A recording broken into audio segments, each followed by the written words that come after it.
आज Doubtnut app download करें। Doubtnut पर अपने सभी गणित, रसायन विज्ञान, भौतिक विज्ञान और जीव विज्ञान के डाउट्स का करो सफाया।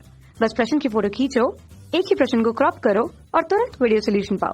अभी डाउनलोड करें। क्वेश्चन हमारे पास है कि एक आर्गन नली 400 हर्ट्ज आवृत्ति की ध्वनि उत्पन्न करती है। अब यदि इसको थोड़ा जोर लगाकर बजाया जाए तो 800 हर्ट्ज की आवृत्ति की ध्वनि भी उत्पन्न करती है। ठीक है, तो पूछा ये जा रहा है केवल कि ये खुला आर्गन पाइप है या बंद आर्गन पाइप।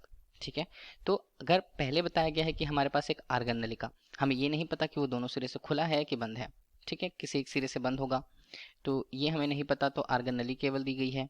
अब इसमें बताया ये गया है कि उसकी जो आवृत्ति है, पहली आवृत्ति हमारे पास बता दी गई कि वो कितनी है, 400 हर्ट्ज है। ठीक है, थोड़ा जोर लगा दिया जाता है, तो जोर लगाने का मतलब ये है कि कंपन की विधा यहाँ पर बढ़ाई गई है। के का मान अगर हम 1 लेके चले तो हम यहाँ पर मूल आवृत्ति प्राप्त करते हैं, लेकिन के मान को यहाँ पर बढ़ाया जा सकता है 2, 3, 4। वो यहाँ पर ध्वनि स्रोत की तीव्रता पर निर्भर करती है, 4, 5 कुछ इस तरह से मान आगे बढ़ते जाते हैं। उसके अनुसार हमें प्रथम अधिस्वरक, द्वितीय अधिस्वरक कुछ इस तरह से आवृत्तियां प्राप्त होती हैं और उन आवृत्तियों का मान मूल आवृत्ति से कहीं ज्यादा होता है। ठीक है, तो अभी हम इसे मान लीजिए N1 कह दिए। ठीक है, और दूसरा हमारे पास होता है N2 के रूप में। N2 के रूप में कितना, 800 हर्ट्ज।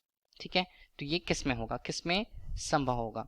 अगर हम बात करें आर्गन नली की, दो प्रकार की आर्गन नली, एक होती है खुली आर्गन नलिका और दूसरी होती है बंद आर्गन नली। तो खुली आर्गन नलिका में अगर हम मूल आवृत्ति की बात करें तो किस तरह से उसका सूत्र बनता है, N बराबर K यहाँ पर बनता है V/2L के रूप में। ठीक है, ये हमारे पास हो गया। और इसी तरह बंद आर्गन नलिका के लिए अगर हम उसे N' के रूप में प्रस्तुत करें तो इसका मान होता है 2K-1, ये बनता है V/4L के रूप में। ठीक है, अब कंपन की विधा के अनुसार देखेंगे, क्योंकि देखिए एग्जैक्ट मान जो N2 का यहाँ पर आ रहा है वो हमें थोड़ा सा समझना होगा कि N2 का जो मान है वो कितना है, 2 गुना N1 के बराबर। ठीक है, तो हम यहाँ पर क्या समझ लिए, के मान को हमने ले लिया कि वो 2 है, ये तो आएगा ही, इतना हमें समझ में आता है। ठीक है, तो दुगुनी स्थिति पर मान दुगुना कैसे आता है वो हम खुले और बंद आर्गन नलिका से समझेंगे।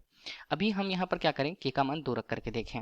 ठीक है, तो के का मान अगर हमने 2 रखा तो हमारे पास पहले की स्थिति N बराबर कितनी आएगी, तो N को 2 हमने मान दिया। ठीक, ये हमारे पास बनता है 2V/2L के रूप में। ठीक, तो V/2L हमने लिख दिया, तो इसे क्या लिखा जा सकता है, इसे लिखा 2V/2L। ठीक है, तरह बंद आर्गन नलिका की बात कर लें तो बंद आर्गन नलिका को हम दूसरे स्थान पर बना रहे हैं तो वो N2' हो जाएगा। कितना हो जाएगा, ये हो जाएगा, अगर 2 रखें मान को तो बनता है 3V/4L के रूप में। ठीक है, दोनों के मान अलग अलग, हम मान को देखें तो देखिए N2 का मान यहाँ पर दुगुना आ रहा है। अगर हम V/2L का मान 400 ही मान के चले N1 के मान के बराबर, तो N2 का मान हमारे पास कितना आ जाएगा, N2 का मान हमारे पास आ जाएगा 400 हर्ट्ज के रूप में।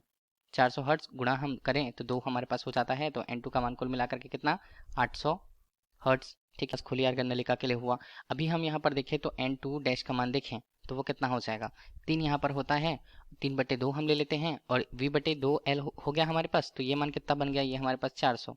ठीक है, तो 400 है तो 200, 200 और 3, N2' का मान यहाँ पर हो जाता है 600 हर्ट्ज। ठीक है, लेकिन हमें तो 800 हर्ट्ज मिल रहा है। ठीक, तो हमारे पास मान कितना हो गया, हमारे पास N2 का मान किससे संगत पर मिल रहा है, खुली आर्गन नलिका के रूप में। तो ये जो मान हमारे पास होगा N2 का, ये किसके लिए होगा, खुली आर्गन नलिका के लिए, खुली आर्गन पाइप के लिए। तो खुली आर्गन पाइप हमारे लिए क्वेश्चन का राइट आंसर रहेगा। कक्षा 6 से 12वीं से लेकर नीट, IIT, JEE वो एडवांस के लेवल तक 1 करोड़ से ज्यादा छात्रों का भरोसा। आज ही डाउनलोड करें डाउटनेट ऐप या व्हाट्सएप करें अपने सारे डाउट्स 8400 400 400 पर।